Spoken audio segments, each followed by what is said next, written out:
Coucou les enfants, j'espère que vous allez bien. Nouvelle aventure, Marguerite, petite reine. Alors c'est parti. En naissant avec cette coiffure singulière, Marguerite n'était pas une abeille ordinaire, mais une reine, une belle et future grande reine.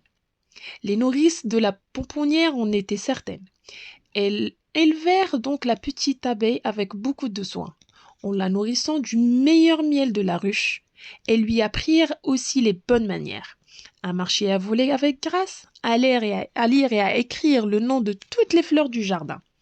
Quand l'éducation de Marguerite fut terminée, on lui posa une couronne sur la tête et on la conduisit vers un trône doré. Mais elle est bien trop grande pour moi, dit la petite reine, et cette couronne me gêne. Allons, cessez de faire l'enfant, Majesté, et asseyez-vous, c'est votre place, lui répondit Églantine, sa dame de compagnie. Je... je crois que je ne suis pas faite pour être reine, soupira Marguerite.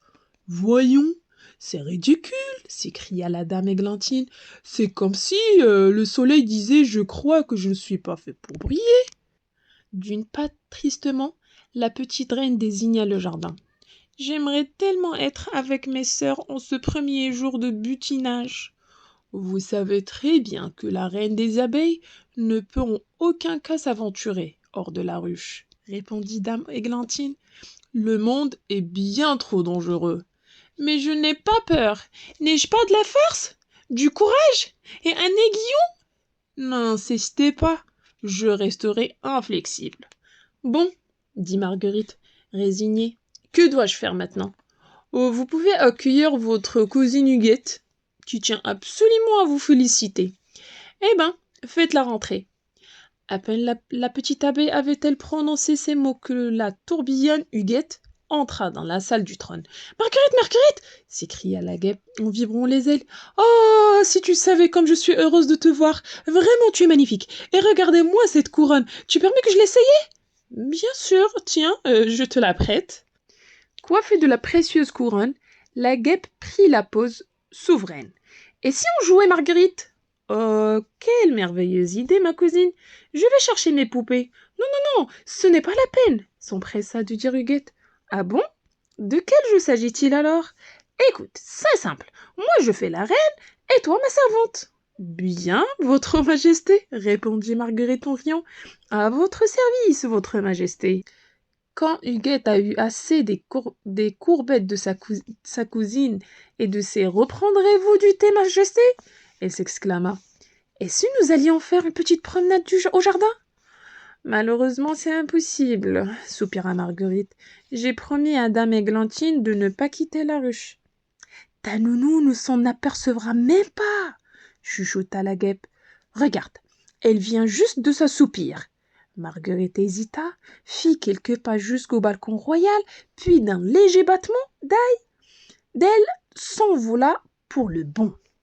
Bien, bien, lui dit Huguette. Et maintenant, éloignons-nous discrètement. Après quelques tours et détours à l'ombre des bousquettes en fleurs, les deux cousines arrivèrent à la mare. C'est mon coin préféré, dit la guêpe en se posant sur un nénuphar. Chaque jour, je viens m'y baigner. Tu es sûre que c'est prudent, Huguette? Parce que moi, tu sais, je ne sais pas nager. Eh bien, c'est l'occasion ou jamais de se jeter à l'eau, s'écria la guêpe en la poussant. Mais qu'est-ce que te prend, Huguette? Cria la petite abeille affolée. Au secours! À l'aide! La guêpe faisant soudain la désolée, saisit sa cousine par une patte et la tira hors de l'eau. Oh, pardon, Marguerite, pardon, je ne sais vraiment pas ce qui m'a pris. Ce n'est pas grave, répondit l'abeille, trompée de la tête aux pieds. Je sais que tu ne l'as pas fait exprès. La petite reine, une fois séchée, s'envola et suivit sa terrible cousine, qui l'entraînait toujours plus loin. Tu es certaine que nous n'avons pas dépassé le jardin, Huguette? Je ne vois même plus la ruche. Ne t'inquiète pas, lui dit la guêpe, et admire plutôt ce sublime coucher de soleil. C'est magnifique, Huguette, mais il va bientôt faire nuit. Je dois rentrer. La nuit, c'est justement ce que la guêpe attendait pour disparaître et abandonner sa cousine. Huguette, je t'en supplie, lui cria la petite reine avant de fondre en larmes. Ne me laisse pas seule, j'ai peur du noir. Allons, allons, ne pleure pas, dit soudain une voix au-dessus d'elle. Je vais te raccompagner chez toi à la ruche.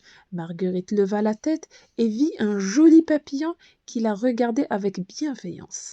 Je m'appelle Louis, dit-il, et je suis le veilleur de nuit du jardin.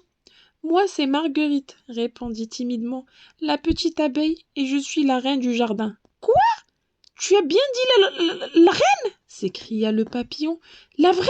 L'unique? Oh, si j'avais su! Si on m'avait dit qu'un jour je sauverais la reine! Je t'en prie, Louis, je dois rentrer. J'ai peur qu'Églantine ne s'inquiète. Oh, mais bien sûr! Où avais-je la tête? Par ici, votre majesté, par ici! Quand ils arrivèrent à la ruche, Dame Églantine était dans tous ses états. La pauvre courait de salle en salle, de chambre en chambre, en criant « Marguerite!